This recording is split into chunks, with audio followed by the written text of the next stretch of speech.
નમસ્કાર વિદ્યાર્થી મિત્રો, આપણે ધોરણ 9ની અંદર જોતા હતા ગુલબર્ગનો પાઠ આપણે જોતા હતા કે ગુલબર્ગ કી એક શામ. હવે આપણે એનો પહેલો લેક્ચર જોયો હતો. હવે ત્યાંથી હવે આપણે બીજો લેક્ચર જેનો જોઈએ છીએ. गुलमर्ग में सपने फूल बनकर उठते हैं. हरियाली के आर पार लाल लाल छतों के ऊपर आकाश में आंखें मुग्ध होकर देखती रहती है और फूलों में नए नए रंग बन जाते हैं. वातावरण में नई नई कोपलें फूट जाती हैं. हर क्षण एक नए अनुभव, नए रोमांच की सृष्टि होती है. बादलों के पोर्टिको के नीचे लोग बाहें फैलाए घास पर बैठे हैं. दूर दूर तक सैलानियों की पंक्तियाँ घोड़े दौड़ाती नजर आती है.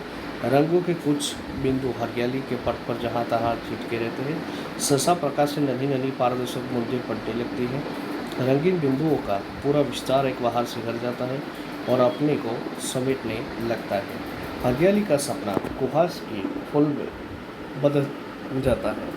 मैदान सुरमई आभा ओढ़ लेता है. अब चारों तरफ धुंध ही धुंध है और बेबस होकर फैली पगडंडी है.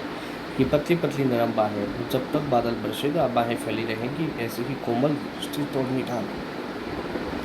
सूरज चमकेगा तो फूल में नया सपना जन्मेगा. आकाश में बादलों के नन्हे नन्हे द्वीप उधर उधर भटकेंगे. फिर भेड़ों और बकरियों के रेवड़ पगडंडियों पर टंगे जाएंगे. दिन तब रात की प्रतीक्षा करता सा प्रतीत होता है. रात आएगी तो सब कुछ खामोश हो जाएगा. मैदान की वह खामोशी भी जो दिन के समय इतनी वाचल हो जाती है. गुलमर्ग की वह रात मुझे कभी नहीं भूलेगी. मैं होटल की खिड़की में खड़ा था. दूर, बहुत दूर सामने एक बरसती घटा मेरी तरफ बढ़ती जा रही थी. मैं प्रतीक्षा कर रहा था कि कब वह मुझ तक पहुँचे और मुझे अपने में लपेट ले. बरसती घटा में गिर जाने से बड़ा सुख मैंने बहुत कम जाना. घटा ऊपर से गिर आए और व्यक्ति को छोटा करके उस पर छा जाए, यह इससे अलग स्थिति है. इस बार आती हुई घटा का हर संकेत मेरे सामने था और मैं उसके बराबर का होकर अपनी खिड़की में खड़ा हो उसे बुला रहा था कि आ आ आ. मैं तुझसे कमज़ोर नहीं हूँ हे घटा, मैं तुझसे कमज़ोर नहीं हूँ. हवा तेज थी मगर घटा तेजी से नहीं बढ़ रही थी. हालांकि तूफान बहुत उठा हुआ था.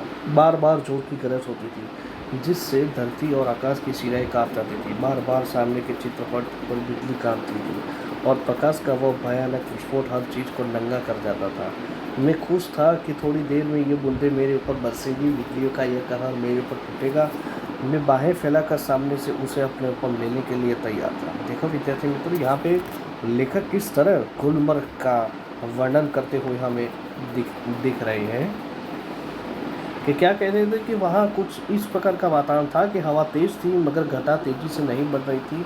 हालांकि तूफान बहुत उठा हुआ था. बार बार जोर की गरज होती थी जिससे धरती और आकाश की सिराएं कांप जाती थी. बार बार सामने के चित्रपट पर बिजली कौंधती और प्रकाश का वो भयानक विस्फोट हर चीज़ को नंगा कर जाता था. मैं खुश था कि थोड़ी देर में बूंदें मेरे ऊपर बरसेंगी. बिजली का यह कहर मेरे ऊपर टूटेगा. मैं बाहें फैलाकर सामने से उसे अपने ऊपर लेने के लिए तैयार था. मगर अचानक विद्यार्थी मित्रों, अचानक हवा रुक गई. बढ़ता हुआ तूफान जहाँ का तहाँ ठिठक गया और दूर ही पर कटे पक्षी की तरह हर दम तोड़ने लगा. बिजली की सांसें रुकने लगी और मेरी भी, क्योंकि हवा के रुक जाने से मुझे भी बहुत ऊंचे आसमान से नीचे आना पड़ा था. तूफान का झोंम उतर गया था और उसके साथ ही मेरा भी. मैं उसके बराबर का कभी नहीं हो सका. वे ऐसे क्षण थे जो जीवन में एक बार ही आते हैं. गुलमर्ग में रहते हुए ऐसे क्षण हर किसी के जीवन में किसी न किसी रूप में अवश्य आते हैं.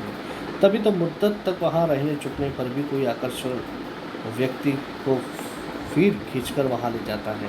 वरना वहाँ क्या है, एक खुला सपाट मैदान जहाँ ज़्यादा गोल्फ खेली जा सकती है. व्यक्ति क्यों बार बार वहाँ जाना चाहता है? क्या गोल्फ खेलने के लिए ही? વિદ્યાર્થી મિત્રો, હવે આપણે શબ્દાર્થ જોઈશું. તો શબ્દાર્થ જોઈએ આપણે. ગુલમર્ગ તો એનો અર્થ થાય છે કાશ્મીર કા એક સુંદર પ્રાકૃતિક રમણીય સ્થાન કે જે કાશ્મીરની અંદર આવેલું છે. બહુ સરસ મજાનું છે. तिगलिया माने कि तिराहा, जहाँ तीन रास्ते मिलते हो उसे तिगलिया कहा जाता है. उसके बाद आता है रोमांचकी, माने कि आनंद देने वाली. उसका दूसरा अर्थ है हर्षित करने वाली। पोर्टिको माने के बरामदा। दूसरा अर्थ है ड्यूटी। हरेबड माने के झुंड। कहर माने के अत्याचार। दम तोड़ना माने के मर जाना। तो विद्यार्थी मित्रों ये थे शब्दार्थ और पाठ हमने देखा।